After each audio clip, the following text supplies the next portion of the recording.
Hello, എല്ലാവർക്കും white creeper rose ഒത്തിരി ഇഷ്ടമാണല്ലേ. നമുക്ക് ഇന്നത്തെ വീഡിയോ വൈറ്റ് ക്രീപ്പർ റോസിൻ്റെ മദർ പ്ലാന്റ് സെയിലാണ്. അപ്പോൾ ഞാൻ നിങ്ങളെ ഈ വീഡിയോയിൽ കാണിച്ചു തരുന്നത് നമുക്ക് ഒത്തിരി പ്ലാന്റ്സ് മദർ പ്ലാന്റ് വന്നായിരുന്നു. അപ്പോൾ വീടിനടുത്തുള്ളവർക്ക് തന്നെ നമ്മൾ സെയിൽ ചെയ്തു. അല്ലാതെ ഒരു പ്ലാന്റ് എനിക്ക് ഒത്തിരി ആഗ്രഹമായിരുന്നു ഒരു ക്രീപ്പർ റോസ് നമ്മുടെ തൊട്ടടുത്തുള്ള കുടുംബക്ഷേത്രത്തിലോട്ട്, നമ്മുടെ ദേവീ ക്ഷേത്രത്തിലോട്ട് സമർപ്പിക്കണം എന്നുള്ളത്. അപ്പോൾ ഞാൻ അവിടേക്ക് കൊടുക്കാനായിട്ട് പോട്ട് ചെയ്ത് വെച്ചിട്ടുള്ള പ്ലാന്റ് ആണ് കേട്ടോ ഇത്. അപ്പോൾ വൈറ്റ് ക്രീപ്പർ റോസ് കൊടുക്കാനുള്ള എൻ്റെ ആ ഒരു ഇത്, അതായത് മറ്റു റോസുകളെക്കാളും ഞാൻ കൂടുതൽ തിരഞ്ഞെടുക്കുന്നത് എന്താണെന്ന് വെച്ചിട്ടുണ്ടെങ്കിൽ നാടൻ റോസാണല്ലോ.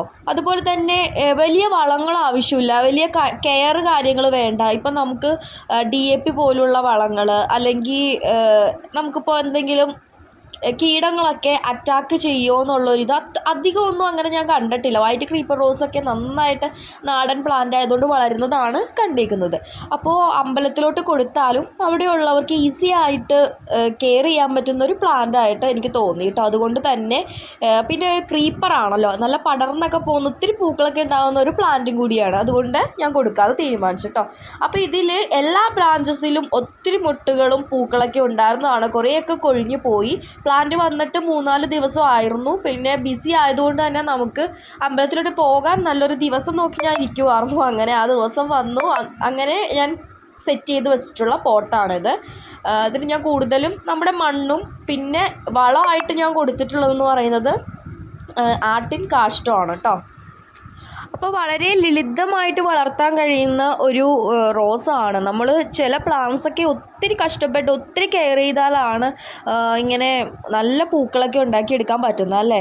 ക്രീപ്പർ റോസുകൾ കൂടുതലും നന്നായിട്ട് പിടിച്ച് കിട്ടുന്നതാണ്. അതിൽ വൈറ്റ്, റെഡ് ഒത്തിരി ഉണ്ട്. വൈറ്റ് ക്രീപ്പർ, റെഡൊക്കെ ആദ്യം ഇറങ്ങുന്ന സമയത്ത് ഇങ്ങനെ വലിയ പൂക്കളൊന്നും അല്ലായിരുന്നു. പക്ഷെ വൈറ്റ് ക്രീപ്പർ അപ്പോഴും ഇപ്പോഴും ഒക്കെ പൂക്കൾക്ക് അത്യാവശ്യം സൈസ് കാര്യങ്ങളൊക്കെ ഉള്ളത് തന്നെയാണ്. പിന്നെ ഒത്തിരി ഒരു കുലയിൽ തന്നെ ഒത്തിരി പൂക്കൾ ഉണ്ടാകുന്നതുകൊണ്ട് തന്നെ നമ്മൾ ആ പൂവിൻ്റെ വലിപ്പം അവിടെ നോക്കുന്നില്ല. കാരണം ആ ഒരു കുലയിൽ തന്നെ അത്ര പൂക്കൾ നിൽക്കുമ്പോൾ അതൊരു വലിയ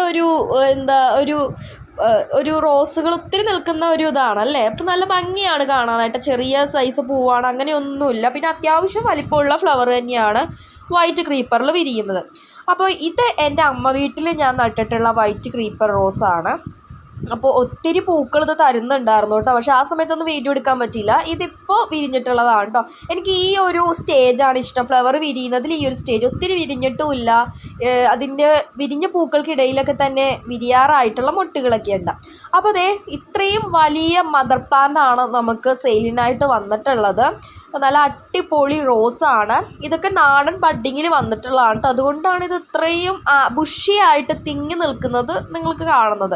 അപ്പോൾ ഈ നാടൻ ബഡ്ഡിങ്ങിൽ ഈ ബഡ് നന്നായിട്ട് ആഴ്ന്നിറങ്ങിയ പ്ലാന്റ്സ് ആണ്. ഞാൻ കാണിച്ചു തരാം കേട്ടോ അതെന്താണ് അങ്ങനെ പറയാൻ കാര്യമെന്ന്. ആ ബഡ് ചെയ്തിട്ടുള്ള കമ്പ് ജസ്റ്റ് അതിൽ നിന്ന് ഒടിച്ച് മാറ്റിയൊക്കെ നമുക്ക് കളയാം, അതേ രീതിയിൽ വന്നിട്ടുള്ള. അപ്പോൾ ഇതൊരു ആ ബഡ് നമ്മൾ ചെയ്തിട്ടുള്ള കമ്പ് മാറ്റുമ്പോൾ ഇതൊരു ഓൺ റൂട്ട് റോസ് പോലെ നമുക്ക് തോന്നും. അതേ രീതിയിലാണ് മെയിൻ പ്ലാന്റ് നല്ല വളർന്ന് പോയിട്ടുള്ളത് കേട്ടോ. അപ്പോൾ ഞാനത് നിങ്ങൾക്ക് കാണിച്ചു തരാം.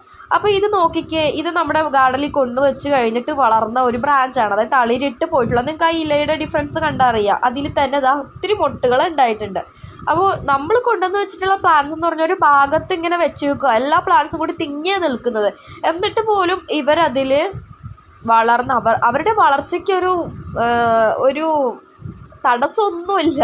ഇത്രയും വലിയ ഒരു ബ്രാഞ്ചസ് അവർ വന്നു, തളിരിട്ട് വന്നു, മൊട്ടുകളൊക്കെ ആയിട്ട് നിൽക്കുക. എനിക്ക് സത്യം പറഞ്ഞാൽ അത്ഭുതം വന്നിട്ട് ഞാൻ ഷൂട്ട് ചെയ്യാനായിട്ട് ഈ പ്ലാന്റ് എടുക്കുമ്പോഴാണ് പുതിയൊരു തളിര് വന്നിട്ട് അത്രയും മൊട്ടൊക്കെ ആയിട്ട് നിൽക്കുന്നത്. ഇനി നമുക്കിതിൽ ബഡ് ചെയ്തേക്കുന്ന ഒരു പോർഷൻ നോക്കാം. കണ്ടോ, ഇതിൽ ബഡ് ചെയ്തിട്ടുള്ള ആ ഒരു പ്ലാന്റ്, ആ ഒരു അത് നമുക്ക് വേണമെങ്കിൽ ഒടിച്ച് കളയാം.